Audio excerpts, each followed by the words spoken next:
नमस्कार, मैं प्रशांत शर्मा। दिल की बात में कला और साहित्य के हमारे खास कार्यक्रम में आप सभी का स्वागत है। आज हमारे साथ एक ऐसी शख्सियत मौजूद हैं जिन्होंने न केवल भारतीय स्टेट बैंक जैसी संस्था में अपनी सेवाएं दी, बल्कि अपनी कलम के जादू से रंगमंच की दुनिया में एक अमिट छाप छोड़ी है। जी हाँ, मैं बात कर रहा हूँ प्रख्यात नाटककार श्री राम किशोर नागमणि जी का, जिन्हें उत्तर प्रदेश हिंदी संस्थान के मोहन दाके सज्जना पुरस्कार से नवाजा जा चुका है। सर, कार्यक्रम में आपका बहुत बहुत स्वागत है। धन्यवाद। सर, सबसे पहले तो मैं एक आपसे प्रश्न करना चाहूंगा। आप एक बैंक कर्मी के रूप में एसबीआई में अभी कार्यरत थे और अनुशासित करियर के साथ आप रंगमंच की दुनिया में रचनात्मक जो दुनिया आपकी थी, उसमें कैसे आपने कदम रखा? देखिए, मैं स्टेट बैंक से पहले भी सन 72 में मैं पीडब्ल्यूडी में काम करता था। पहला मेरा रंगमंच जो है अभिनय के क्षेत्र में, वहां शुरू हुआ 1972 में।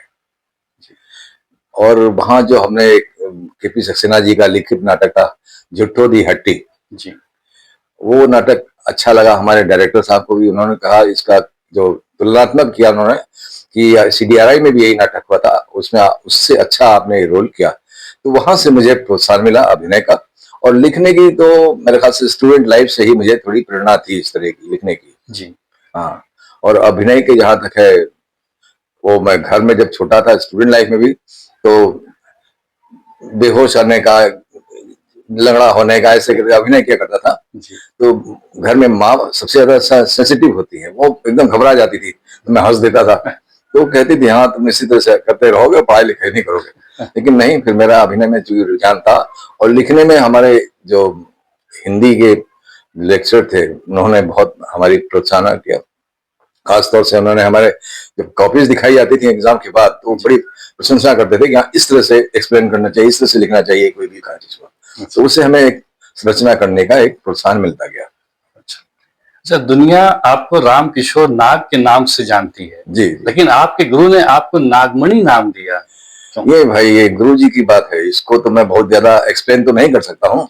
उन्होंने क्या ऐसा देखा मेरे अंदर, जो नागमणि वाली जो कोई विशेषता हो सकता है उन्होंने देखा हो, उस तरह से मेरा ये उपनाम किया और मैं उसको धारण करता हूँ। एक अलग उन्होंने प्रतिभा देखी। हाँ, हो सकता है कुछ देखा उन्होंने, ऐसे तभी किया। जी, हाँ।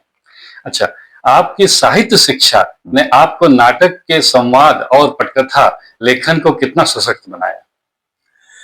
देखिए, मैं पढ़ने में भी शौकीन था, हिंदी मेरा विषय बहुत प्रिय विषय था।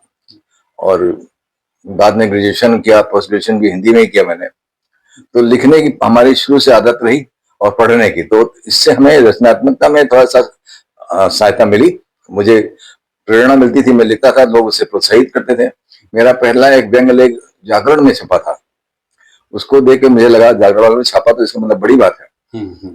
तो तब से मैंने लिखना शुरू किया। तब स्टूडेंट लाइफ की बात बता रहा हूँ। जी, आपने 51 नाटक, 23 व्यंग और कई लघु कथाएं लिखी हैं। जी जी। एक रचनाकार के तौर पर आप गंभीर नाटक और व्यंग के बीच जो संतुलन बनाते हैं, वो कैसे? देखिए, दोनों बिल्कुल अलग अलग, एक मस्तिष्क में चलता है, एक हृदय में भी चलता है। जी, तो व्यंग को बैलेंस करना इससे गंभीर से थोड़ा कठिन कार्य है। हालांकि व्यंग लिखना मुश्किल काम होता है। गंभीर समस्याएं बहुत सी हैं, देखते हैं लोग, उस पर लिखते हैं। लेकिन हमारी प्राथमिकता रही व्यंग की, हास्य की। उसी के माध्यम से हम संदेश देते थे। और गंभीर में भी तो हमारे नाटक हैं कि वो सभी में कुछ ना कुछ संदेश रहता। तो इसलिए हम बैलेंस इसलिए बना पाए कि हमें दोनों में रुचि थी, खास तौर से व्यंग हास्य लिखने में। समाज के ज्वलंत मुद्दों पर मैंने भी देखा, ब्लैक होल नाटक आपने किया। मैं लखनऊ में रह के 2 बार आपका देखा हूं, तो इसको बार बार आप इसका मंचन कर रहे हैं, तो काफी ज्वलंत मुद्दे पर है। तो इसमें क्या है, वो हमारे दर्शकों को आप बताएंगे? देखिए, आजकल पारिवारिक विघटन क्यों हो रहा है? समाज में हर एक को अपने स्वार्थ सबसे ऊपर लग रहा है अपना। वो चाहते हैं कि हम सबसे आगे बढ़ते जाएं। परिवार में माता पिता जो है, उनके अपने अपने लक्ष्य अलग अलग हो जाते हैं कभी कभी जी। और उसको पाने के फेर में वो इतना आगे निकल जाते हैं कि वो अपने बच्चों को देख नहीं पाते हैं, जो उनको समय समय पर उनको मिलना चाहिए। माँ बाप का संपर्क, संपद, संबद और संबल जो मिलना चाहिए वो नहीं मिल पाता है। तो इस नाटक में हमने यही दिखाया कि अपनी आकांक्षाओं इच्छाओं को पूरा करने के लिए माता पिता इतना ऊपर एक आसमान से छूते, एक सितारे से दूसरे सितारे से होते हुए इतना दूर चले जाते हैं कि ब्लैक होल जहां से वापसी संभव नहीं होती है, और अपने आंख के तारों को नीचे देखना भूल जाते हैं। ये संदेश जो आजकल हम चाहते हैं कि लोगों में ये देखें और उसको लगे कि हाँ सही है, और कुछ अपने परिवार को भी ध्यान दें। अच्छा, आप अपनी अभिरुचि में लेखन, नाट्य निर्देशन सबसे ऊपर रखा है। एक निर्देशक के तौर पर मंच पर किस कहानी को जीवंत होते देखना कैसा महसूस करते हैं? यहाँ एक कहानी जीवंत हो रहा है नाटक में, तो आपको कैसा महसूस है, जो कि आप नाटक के पीछे, पर्दे के पीछे रहते हैं? नहीं, अपने नाटक को जीवंत होते देखते रंगमंच पर बहुत अच्छा लगता है, क्योंकि एक नाटककार जो है, लेखक है, वो अपने जिन भावनाओं को अपने नाटक में लिखता है, प्रदर्शित करता है, वो चाहता है उसी तरीके से रंगमंच पर भी उसको प्रस्तुत किया जा सके। हालांकि कभी कभी ऐसा होता है कि हमारे नाटकों में दूसरे निर्देशकों ने भी निर्देशन किए हैं, लेकिन मैंने उसमें एक सीमा रखी कि हमारी जो इसकी मूल आत्मा है, भावना है, उससे हट के ना हो, बाकी आप इसको लेके चल सकते हैं। इसलिए हम चाहते हैं रंगमंच में जैसे एक चित्र बनता है, कोई कलाकार को चित्र बनाता है और उसमें रंग भरने की क्रिया जो होती है वो एक निर्देशक की होती है। जितना अच्छा, जितना स्वाभाविक रंग बनेगा उतना ही अच्छा दर्शन होगा, तो दर्शकों को अच्छा लगे। इसलिए एक नाटककार अगर निर्देशक है तो वो ज्यादा अच्छी तरह से कर सकता है, इसलिए मैंने निर्देशन को और प्राथमिकता दी लेखन पर। अच्छा, आपको 1 2 का 4 नाटक विधा के अंतर्गत 2019 में मोहन राकेश सजना पुरस्कार मिला है जी, जो काफी प्रतिष्ठित सम्मान है। तो इसके प्रति जब आपको ये मिला पुरस्कार, अब समाज के प्रति आपकी जिम्मेदारी बढ़ गई है। बिल्कुल, जब आपको कहीं से सम्मान, प्रसन्नता, प्रोत्साहन या इस तरह की अभिव्यक्ति मिलती है तो आपके अंदर एक ये भाव पैदा होता है कि हम जिस तरह से इसमें दे चुके हैं उससे और आगे जाके और करें। तो ये हमको एक प्रेरणा भी देता है और हमको लगता है कि हमें हमारी जिम्मेदारियों को और बढ़ाता भी है, समाज के प्रति हमारी जिम्मेदारी और बढ़ जाती है। नाटक एक आपने बनाया था, सबसे बहुत फेमस हुआ था, कैदी सूरज की वापसी। ये कानपुर, आजमगढ़ में कई संस्थाओं द्वारा पुरस्कृत हो चुका है जी। हाँ। तो इसमें ऐसा क्या था? देखिए, ये नाटक तो मेरा बहुत दिल के करीब नाटक था और ये मैंने 1986 में लिखा था और उस समय हमारी पोस्टिंग थी रानीखेत में और वहां शरदोत्सव हर वर्ष मनाया जाता था और वहां पर नाटकों की प्रतियोगिता भी होती थी। तो हम चूंकि संस्था तो कोई हमारे पास थी, तो हमने बैंक की तरफ से उस नाटक को प्रस्तुत किया था और वो पूरे प्रतियोगिता में लेखन में भी, निर्देशन में भी सर्वप्रथम पुरस्कार मिला था और वो शील्ड जो हमको मिली थी वो बैंक में आज तक रखी हुई है। खास तौर से इस नाटक को मैं जब लिखा तो हमें भी नहीं इतनी उम्मीद थी कि हाँ ये इतने आगे जाएगा। इसमें क्या कहानी थी? हाँ, कहानी इसको मैं ये बता रहा हूँ। आजकल समाज में क्या है, लोग इसमें ना कोई कैदी है ना कोई सूरज नाम का कैदी है, ऐसा कुछ नहीं है। एक तरह से इसको आप अब्सर्ड, असंगत नाटकों में ले सकते हैं। तो सत्य जो है वो हमारा सूरज है, जो हमारा अंदर जो सच है उसको हम सामना नहीं करना चाहते हैं। उसको हमने अपने लालच, स्वार्थ, भय, द्वेष, इस सबसे अंदर उसको एक सलाखों में बंद कर दिया जिससे हम उसे सामना ना करना पड़े। तो उसकी हम आजादी हम चाहते हैं। जब आप वास्तविकता के सामने आएंगे, सत्य के सूरज के सामने आएंगे, तभी आप असली आनंद पा पाएंगे, नहीं तो आप दुख में झेलते रहेंगे। तो इसमें कई कलाकार हैं, कई मैंने कहना चाहिए पात्र हैं जिनके अपने अपने दुख है अलग अलग। किसी की लड़की दहेज में जला दी गई, किसी ने भ्रष्टाचार का आलाप लगाया, किसी की लड़की के साथ बलात्कार हो गया, कुछ हो गया, तो उसमें सब अपने दुख से दुखी है। तो इसकी समस्या को उनकी आंख खोलने के लिए एक इसमें एक कैरेक्टर है लंगड़ा पाल, वो आके बताता है, पूछता है कि जब आपके घर में लड़की पैदा हुई थी तो आपका चेहरा क्यों बढ़ जाया था? आपको लगा कि अरे ये तो मेरा जीवन भर के जब तक इस शादी नहीं बोझ होगा। तो आपने उस लड़की को पैदा होते ही अपना बोझ बना लिया। तो जब 20-25 साल में तक आपने बोझ के बाद जब जीवन भर के लिए किसी को उस बोझ को देंगे तो आपसे वो अगर मजदूरी मांगता है तो आप कहते हैं दहेज है, ये है। तो क्यों आपने लड़की को बोझ समझा पहले से ही, उसको इस योग्य क्यों नहीं बनाया कि हाँ वो आपके साथ रहे। भ्रष्टाचार में हम छोटी छोटी सी चीजों को लेके, जैसे जरा सा कहीं काम नहीं हो पा रहा है, देर हो रहा है, जल्दी चाहिए, ट्रेन रिजर्वेशन में जैसे हमको नहीं जगह मिले तो हम लोग कुछ न कुछ ऐसा कर देते हैं थोड़े से उसके लिए। लेकिन यही एक आदम खोरशेर बन जाता है, हमारे एक एक बूंद को पीते पीते वो जब बड़ा विकराल रूप ले लेता है तो हम कहते हैं यार ये भ्रष्टाचार है, ये आदमखोर रिश्वतखोर है, ये सब है। तो आप ही ने तो उसको अपना खून चखाया है। तो इसलिए ऐसे कई समस्याएं हैं। आप अब लड़कियां जैसे आप ऊपर से हिमालय से गंगा गिरती है पवित्र, बिल्कुल सब नीचे आते थे उसका गति होती है। अगर हम उसके साथ में अगर उसको बांध सुरक्षा नहीं बनाएंगे तो वो उसका इधर उधर फैलाव हो जाएगा। तो हम उन्हें अपने बच्चों को संस्कार, सनातन की शिक्षा, उनकी सीमाएं ये समय से नहीं दी, जिसकी वजह से आजकल ये घटनाएं हो रही हैं। तो हमें उनको सबल बनाना है, उनको संस्कार भी देना है। तो इस तरह की चीजों से जब वो सामने लाते हैं, वो लंगड़ा पागल जब उनको वास्तविकता से अवगत कराता है तो उनको बड़ा ग्लानि होती है अपने अंदर, वो एकदम निराश हो जाते हैं कि अब हम क्या कर सकते हैं। तो फिर उनको सहारा देता, नहीं तुम उठ सकते हो, तुम बढ़ सकते हो, तुम लड़ सकते हो, कहते आगे बढ़ो, तो इन जंजीरों को, इन सलाखों को तोड़ो ताकि तुम्हारा कैदी सूरज आजाद हो सके और जीवन में प्रकाश आ सके। ये है इसकी कहानी। बहुत बढ़िया। देखिए मतलब कहने का सर का मतलब ये है कि संस्कार बच्चों को शुरुआती दौर से दीजिए और संस्कार के बगैर कुछ भी नहीं है। आज की पीढ़ी जो शॉर्ट वीडियो रील्स वगैरह देख रही है सोशल मीडिया पर, अब उसी का जमाना भी चल रहा है, तो उन्हें आप रंगमंच की गहराई से जोड़ने के लिए क्या सलाह देंगे?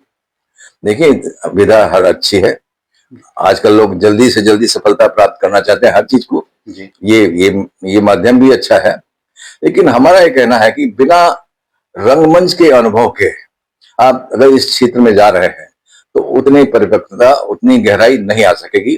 तो हमारा तो यही सुझाव है कि पहले आप रंगमंच में कुछ दिन रंगिए जी, हाँ तभी आप आगे बढ़ेंगे। वैसे विधा तो सभी अच्छी हैं जी, सांस्कृतिक भी मतलब रंगमंच आपको बनाता है। हाँ, रंग अनुशासन आपको देता है, आपको बहुत सी चीजों का ज्ञान रंगमंच से मिलता है जो आपको वैसे नहीं मिलेगा जी।